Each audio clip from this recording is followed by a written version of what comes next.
Good evening. Thank you very much for joining us tonight. There's been a lot of tariff talk lately, most of it bad. But what if I told you it might actually be a good thing? At least it might be for Stelco and its new American owners. Roger Collins joins us live in studio with the details. Roger?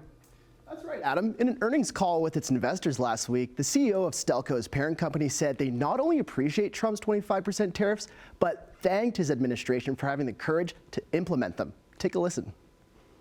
We at Cleveland-Cliffs appreciate the recently announced 25% tariffs on steel imports from all countries. That's Lorenzo Gonçalves. He's the CEO of Cleveland-Cliffs, the company that took Stelco over last November.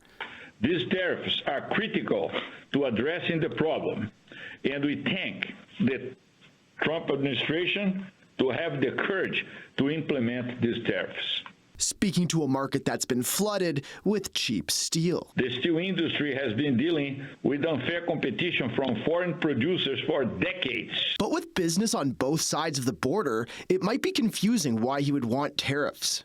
Despite what some might assume, the best financial year for Stelco in the previous decade was 2018, when 25% tariffs on Canadian steel imports were in place.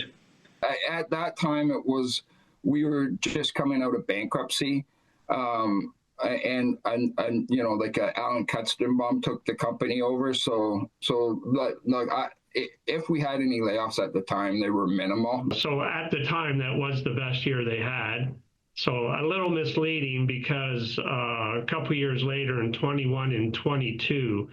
They had very successful years, a lot more successful than what occurred during the tariff of last time. Still, Gonçalves maintains that Stelco is set up for success this time around. The Canadian steel market pricing reflects the U.S. market pricing.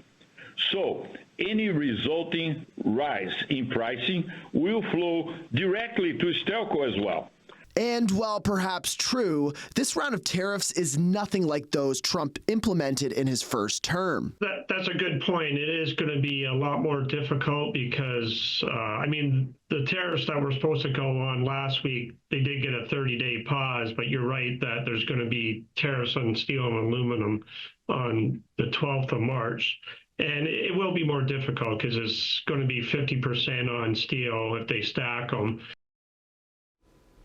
Now, it's important to note that one of the steel industry's biggest customers is the auto manufacturing industry, which is also staring down the barrel of those broad sweeping tariffs, another element that sets this trade war apart from the last.